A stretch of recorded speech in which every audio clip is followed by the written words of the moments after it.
I don't even like wine, but guess what? You're gonna like it. I need some cheese. What's up, guys? It's Barnabas, aka Mac and Cheese, bringing you a game or basically a strategy video on the map Seatown. So there's obviously two separate spawn traps that you can do here: A trap and C trap. And I wanted to just basically kind of talk about this map because a lot of people seem to struggle with it. There's a lot of little nooks and crannies here, and I thought it'd be beneficial to just kind of give a quick little run through on it. So the A trap is probably the best trap. Now the red line that I've drawn here is a do not cross line. You want to position your team anywhere, on the top of the map, but do not cross this red line. Imagine there's an imaginary line there. If you cross that line, the computer's going to potentially spawn the opposing team behind you, and your teammates are going to get shot in the back. That's never good, right? So there's that imaginary line there. You just kind of want to keep that in mind. This is kind of the general positioning that I would probably set up, or somewhere in the ballpark of this. The reason being is that there's a person in the middle who's got a lot of mobility. They can move all the way to the right if they need to. They can move all the way to the left and right through the middle if they need to. Then you've got the two guys basically towards the red line on the left and the right hand side that have a lot of nasty sight lines and are very hard to get past. And then you've got the guys in the back that are kind of floating around. And you need those guys in the back to float around, because if you don't have those guys in the back, then you will guarantee that the computer's going to spawn characters back behind there, because basically what the computer does is it looks for where opposing teammates are or enemies are, and if there's nobody in a general area, then it's going to try and spawn them there. So that's why you want to have two guys that can kind of float in the far backfield. It's not as fun, but it's definitely necessary to keep people in the back. It's a role, right? If you can do that, you will then maintain these or guarantee that these top three spawn points will be pretty much locked in stone. You're going to keep those for the entire game. Now, you'll probably get maybe one or two more towards the midfield, but those three in the back are going to be kept in stone. Now, what I've kind of just did there is, let's say somebody went down, so two characters got killed or something. What you're going to do in that situation is, as soon as somebody goes down, you want to relay that information back to your team, and then the two people that are in the back push up forward and basically replace their positions, because they're obviously halfway to that point before the other person spawns. So just do a couple little arrows there. These guys are going to then obviously push up to those positions, take over that position, and then the guys that just got killed are going to obviously spawn most likely in those back three spawn positions. Then they can basically take up the role of floaters in the backfield, or kind of set up that role and take over that role. So that's just going to kind of keep a little an ebb and flow throughout the game for your team, and it's going to help you maintain this spawn trap for a longer period of time.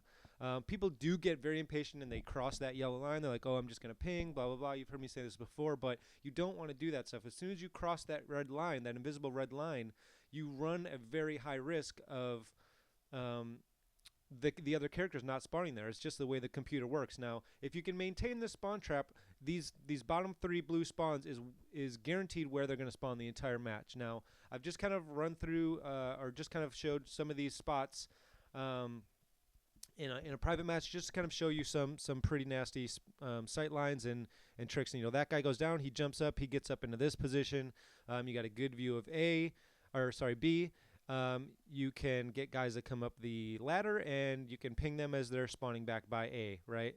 You're also breaking lines of sight so that it's going to guarantee that they're going to spawn in that back position. This house is also a great place to basically hide out, because as guys spawn in red, you can get them coming out, and you've got a good view of B. And then this is the guy that's going to be down in the middle, who can either attack insert or basically stay down here, and he can watch these flanks. He can, you're going to get call-outs, so the guy down in the middle can basically be anticipating, especially if somebody goes down, which direction they're coming from. And here's just a pretty nasty head glitch for this position. Now, let's talk about the opposite spawn trap, because it is doable to maintain a C spawn trap. It's not as nice.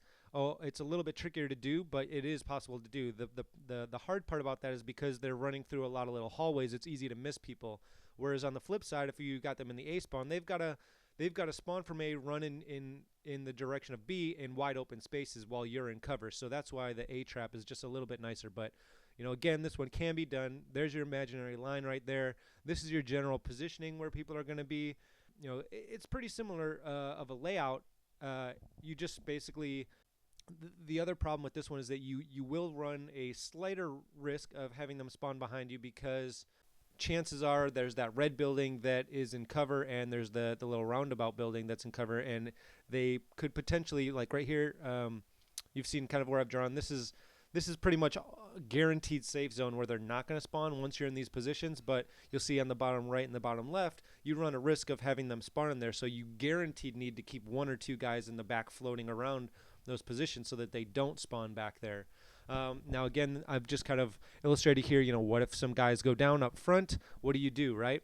Obvious situation, you call it out. People that are in the mid positions can then move to a more highly trafficked position to cover those spots, and then the guys who went down, once they respawn, they can either move up or basically take up another position. You call out on the map, you need to communicate.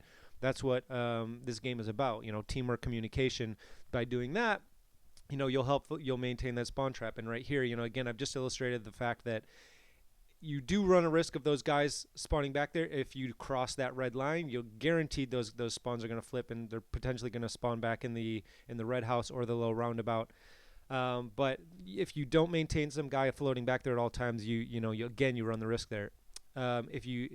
This is the best case scenario. If you don't cross that red line and you maintain the spawn trap, this is where you can guarantee expect spawns to happen. So again, just kind of ran through a couple little spots where you can hide. That guy there can float between that and B, and then the next guy, obviously up top, you've got this little plant thing. As guys kind of funnel through there, you can take them out. You can jump up onto this ledge here, take guys out. You're a little bit exposed, but you can kind of catch people off guard by doing that.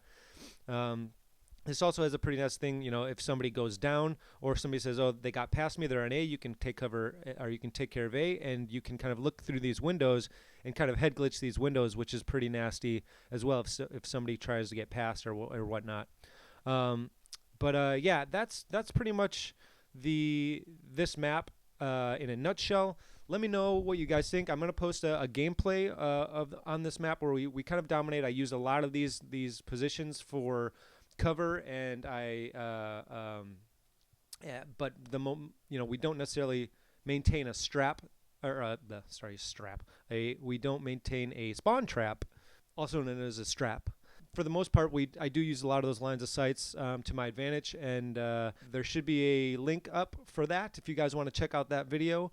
And then if you guys could just leave me a comment, that would be great to know what you'd like to see next. If you want me to do another play-by-play, if you'd like me to post up Gears of War 3 content, if you want me to do more search and destroy, demolition, any sort of game types, I would love to hear what you guys would like to see or what you think would be most beneficial. I am going to be hopefully running some 2v2 game battles matches in the near future, so I will definitely be putting those up for you guys as well. I can record just in-game chat for that kind of stuff. Seems like that would be most beneficial to just let you listen into the callouts and whatnot. But yeah, as things go on, let me know what you guys think and what would be most beneficial to you, the viewers. And yeah, I hope you got something out of the video, and I will see you next time. Thanks for watching.